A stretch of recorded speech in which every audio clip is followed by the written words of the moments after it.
Welcome back to our lecture series of metric spaces. In this lecture, we will study sequences in metric space. We have already discussed convergence of sequence in the previous lectures.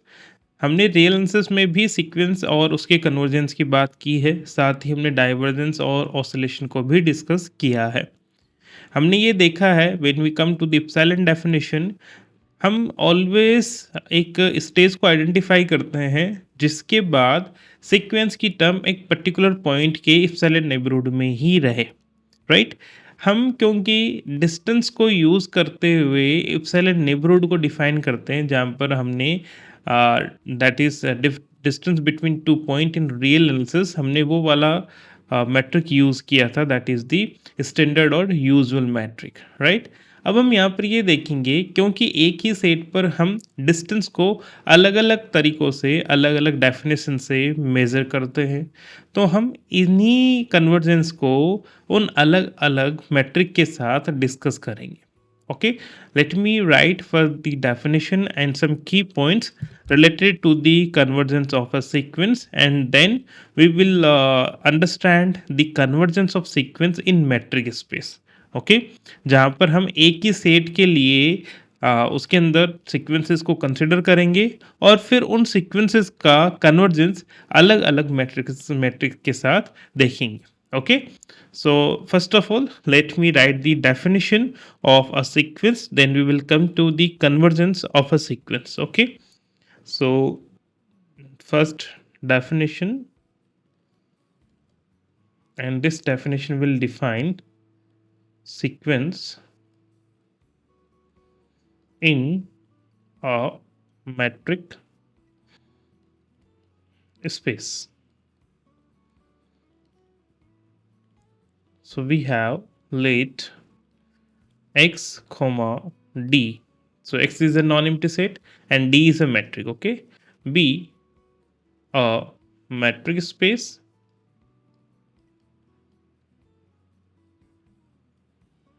Then what do mean by sequence, the same kind, कोई भी function जिसका domain set of natural number है वो हमेशा sequence है, और यहाँ पर भी हम सेम तरीके से ही सीक्वेंस की डेफिनेशन को कंसिडर करने वाले हैं, ठीक है। So a sequence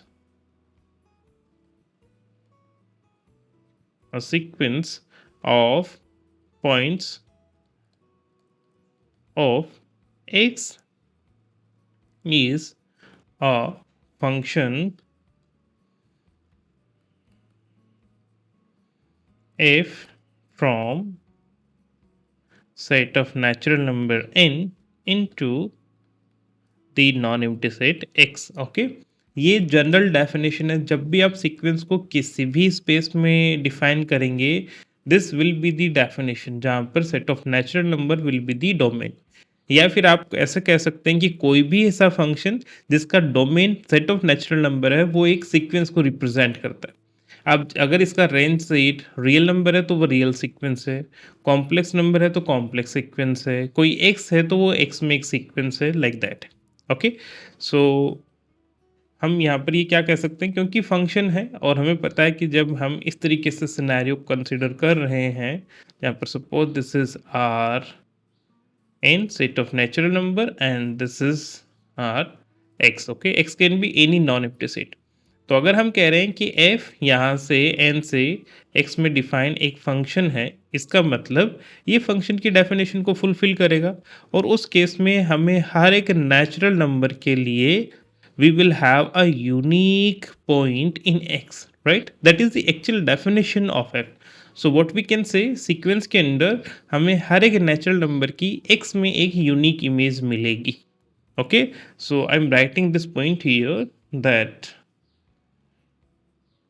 a sequence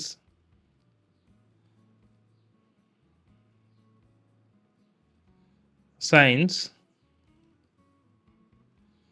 to each n in n, that means we are talking about these green dots, to some number in x, okay, a uniquely determined element of x. Okay, that is किसी भी point के लिए यहाँ पर हमें दो images नहीं मिलेगी। जैसे एन के लिए कोई x1 यहाँ मिल रहा है और फिर सेम पॉइंट इसी के लिए यहाँ पर x2 भी मिल रहा है, ऐसा कभी भी पॉसिबल नहीं होगा। ठीक है, अब क्योंकि f के लिए set of natural number domain है, तो इस f के लिए इनपुट नेचुरल नंबर्स ही जाएंगे। इसका मतलब जो यहाँ पर मान लिया फंक्शन का स्ट्रक्चर होगा वो fn होगा, और जो भी fn होगा वो एलिमेंट होगा x का। तो x के एलिमेंट को, क्योंकि यहाँ पर n इंडेक्स के जैसे हम काम में ले सकते हैं, so I can write this image fn which is in x as a xn, small xn। Okay, और ये कहाँ पर है, x के अंदर है। So I am pointing out that also. So if suppose f of n के लिए we are having some value xn, then it is customary to denote the moment we have xn, तो हम sequence को xn की form में denote कर ही सकते हैं। Denote the sequence by the symbols, हम ये सिंबल यूज कर सकते हैं as per your book and greater than equals to 1, और we can use simply xn। जब भी आप इस तरीके का लिखा हुआ स्ट्रक्चर देखेंगे दैट रिप्रेजेंट्स सीक्वेंस, और you can write by x1 comma x2 comma x3 then dot comma xn and comma dot. This shows that this is going to be infinite, this index will be infinite। okay, आप ये वाला notation use कर सकते हैं to represent a sequence, हम ये notation भी use कर सकते हैं और ये भी कर सकते हैं। ठीक है, मेरी जो हैबिट में है वो ये वाला सिंबल है। So probably most of the time to represent a sequence I will use this symbol only। okay, so this is about the definition and actual meaning as a function of a sequence, and then we have pointed out कि fn xn की form में किस तरीके से represent होता है। अब जब हमारे पास सीक्वेंस है तो हम बात करेंगे इसके कन्वर्जेंस और डाइवर्जेंस की, और जब कन्वर्ज होता है तो उसकी कोई ना कोई लिमिट होती है, और जब लिमिट होती है तो लिमिट की यूनिकनेस के बारे में हम बात करते ही हैं। ये एक यूजुअल सा कंसेप्ट है, ये यूजुअल सा डिस्कशन है कि जब भी किसी भी फील्ड में, किसी भी स्पेस में हम लिमिट की बात कर रहे हैं तो वेरी नेक्स्ट डिस्कशन होता है उसकी यूनिकनेस के बारे में, और वो ही हम यहाँ पर भी डिस्कस करने वाले हैं।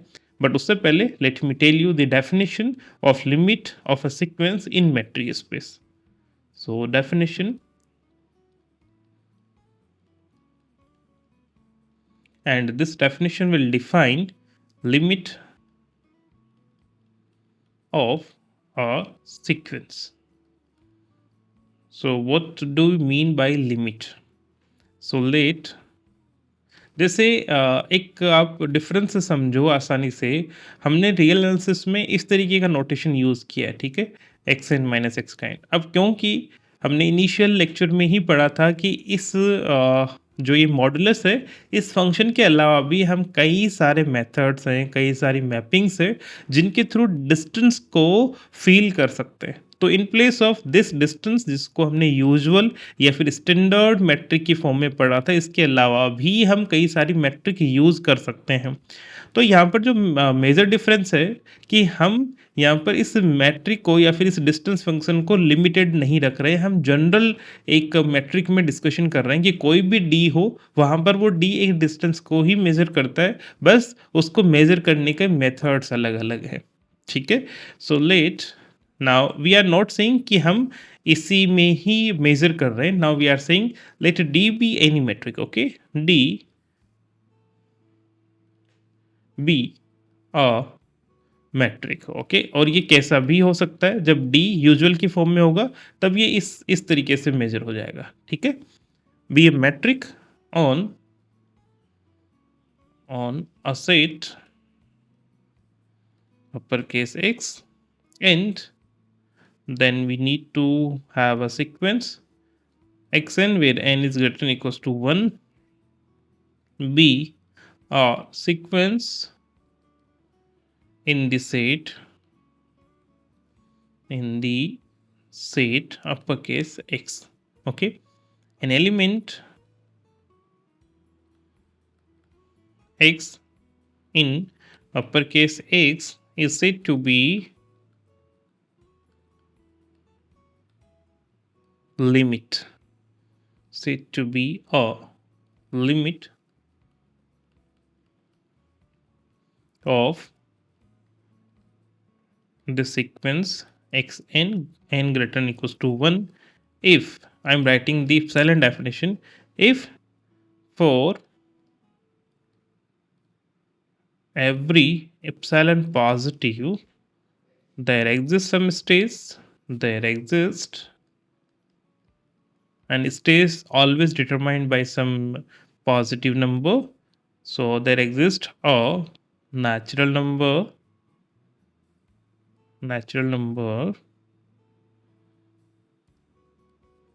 n naught such that distance between xn and x, that is always less than epsilon whenever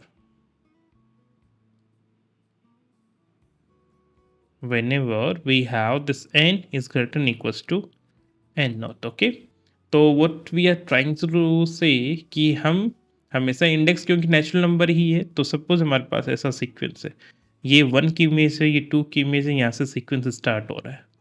okay, ये कोई सीक्वेंस है और ये हमें वैल्यूज़ मिल रही है। हम ये कह रहे हैं कि एक स्टेज के बाद, और ये मान लेते हैं कि कोई पॉइंट है, ठीक है, this is some point. So what we are trying to say by limit कि हम जैसे जैसे बढ़ेंगे इसके बाद तो हमें ऐसा ऐसा पॉइंट्स मिलते जाएंगे। Okay, if you could see यहाँ पर डेंसिटी बहुत ज़्यादा है, इस तरीके से हमें पॉइंट्स मिल रहे हैं।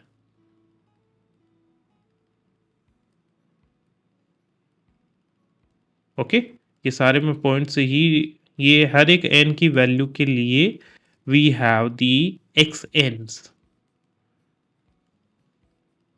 ठीक है।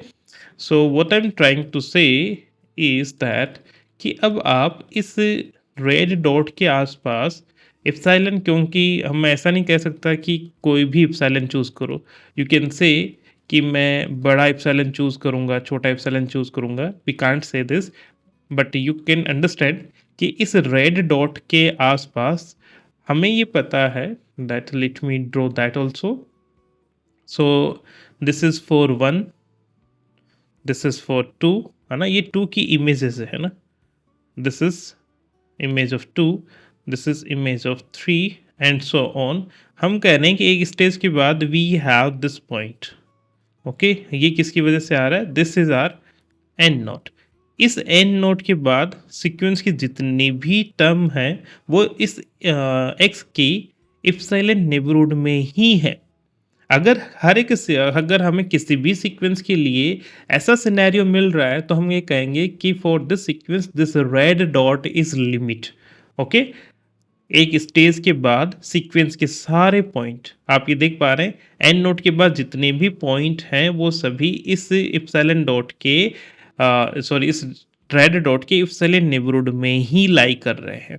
ओके, जब कभी भी ऐसा सिनेरियो हो तब हम उससे इस सिनेरियो को कन्वर्जेंस ऑफ सीक्वेंस बोलेंगे और इस रेड डॉट को इस सीक्वेंस के लिए लिमिट बोलेंगे। ओके, यू विल नॉट से कि अगर मैं एक ऐसा इप्सिलॉन लूँ, let me tell you, suppose I have choose this epsilon. Okay, मैंने ये इप्सिलॉन चूज कर लिया, तो आप ये नहीं कहेंगे कि इन सारे n के लिए, जो कि सपोज यहाँ पर n इक्वल्स टू 10 लाख तक के सारे पॉइंट्स है, इसके बाद के सारे पॉइंट इससे बाहर है, तो हम ये वाला एक ये सिनेरियो नहीं ले रहे हैं ना पर्टिकुलर, हम ये कह रहे हैं कि आपका जो इप्सिलॉन है वो ये वाला इप्सिलॉन है, ठीक है। तो जितने भी n नोट के बाद नेचुरल नंबर है उन सारे नेचुरल नंबर के लिए xn की जो भी वैल्यू आएंगी वो इस इप्सिलॉन नेबरहुड में ही है, ठीक है। So this is the you can say geometrical meaning और physical meaning of convergence of sequence. Now यहाँ पर मैं कह रहा हूँ कि यहाँ पर इप्सिलॉन नेबरहुड है, अब ये इप्सिलॉन नेबरहुड हमेशा हम इसी डिस्टेंस से ही आइडेंटिफाई करते आ रहे थे, बट यहाँ पर ये इप्सिलॉन नेबरहुड अब इस डी मैट्रिक के थ्रू डिटरमाइन होने वाला है. So this is the only difference between the discussion of convergence of sequence in the real analysis with this usual metric, and now in the metric space with this general metric. Okay, this is the only difference. Now let me come to the some specific point जो हमें convergence के बारे में और भी understanding establish करेंगे. Okay, I hope you understood this stage. What do I mean by this stage? एक stage के बाद sequence के सारे point इस point के इस red dot के epsilon neighborhood में ही मिलेंगे. अब जैसे जैसे आप epsilon कम ज़्यादा करेंगे उस तरीके से ये n नॉट भी हमें पहले नज़दीक मिल सकता है. जैसे मान लीजिए आपने इस इप्सिलॉन को यहाँ पर कंसिडर कर लिया है, ठीक है, तो आपको एन नॉट यहीं पर ही मिल जाएगा. अगर आपने इप्सिलॉन यहाँ पर कंसिडर किया ये वाला रेंज का, ये वाला रेडियस का, तो आपको एन नॉट यहाँ पर मिल जाएगा. अगर आपने इप्सिलॉन इस रेड डॉट के एकदम पास में किया है तो हो सकता है ये एन नॉट आपको बहुत बड़ी वैल्यू मिले. बट अगर हर एक इप्सिलॉन के लिए we are able to identify this N naught, then we can say this sequence is converging to this red dot. Okay, so आप इन आइडिया से समझ ही चुके हैं कि ये जो एन नोट है that depends on the choice of epsilon. तो सबसे पहले हम इप्सिलॉन को डिसाइड करते हैं और फिर उस इप्सिलॉन के बिहाफ पे we are going to determine this n naught. Okay, so basically this n naught is a function of epsilon. जैसे जैसे इप्सिलॉन की वैल्यू वेरी करती है वैसे वैसे इस एन नोट की वैल्यू भी वेरी करती है.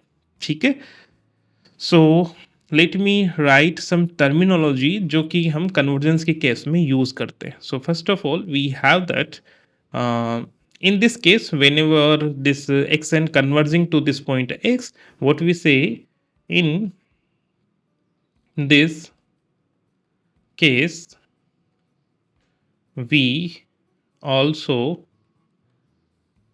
say that the sequence xn and greater than equals to 1 converges. अगर ये इसकी लिमिट है तो हम कहेंगे कि ये इसकी तरफ कन्वर्स हो रहा है, converges to x. Okay, and write it in symbol as xn converging to x. ये सिंबल के जैसे है. If x is limit then we write xn going to x. Okay, now जरूरी तो नहीं है कि हर एक सीक्वेंस कन्वर्ज ही हो. So this is about the convergence. Okay, now we are coming to the diverges.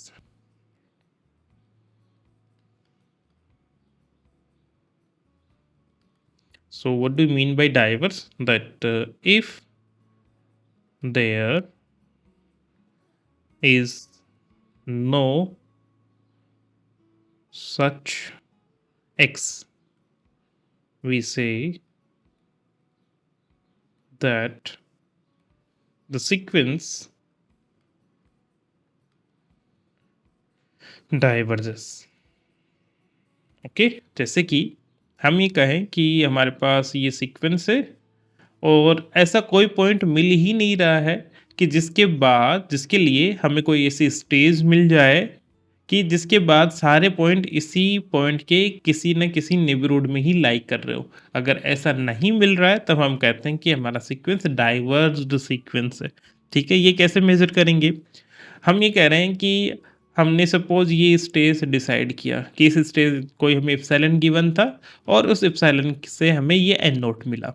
ठीक है, अब इस एन नोट के लिए हम कह रहे हैं कि ये सपोज 10 टू द पावर 10 तक के जो पॉइंट्स है वो तो इस एप्सिलॉन नेबरहुड में आ रहे हैं, बट उसके बाद के सारे पॉइंट इस एप्सिलॉन नेबरहुड से बाहर जा रहे हैं. सपोज यहाँ पर भी सीक्वेंस की टर्म्स है. ठीक है, तो ये डाइवर्जेंस का केस होता है कि हमें ऐसी कोई स्टेज मिले ही नहीं. हम कैसा भी एप्सिलॉन चूज करें उस एप्सिलॉन के लिए हमें ऐसा कोई एन नोट मिल ही नहीं सकता कि जिसके बाद के सीक्वेंस के सारे पॉइंट उस एप्सिलॉन नेबरहुड में ही लाई करे. ऐसा हमें कोई एन नोट नहीं मिलता है. तो उस केस में we call that sequence as diverge sequence. Okay, तो अगर कोई सीक्वेंस के पास लिमिट है तब हम उसको बोलते हैं कन्वर्जेंट सीक्वेंस। अगर ऐसी कोई लिमिट एग्जिस्ट नहीं करती है तो हम उसको बोलते हैं divergent sequence. Okay, so let me right that also, convergent and divergent sequence. What do you mean by these two terms? Okay, so a sequence is said to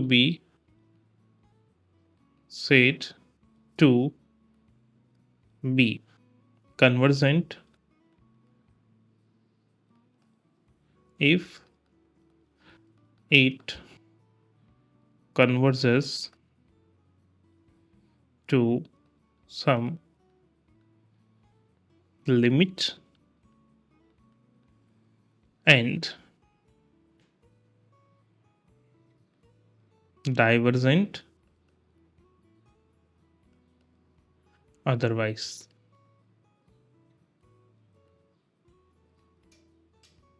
Okay, so this is about the definition of convergence and divergence of a sequence. Okay.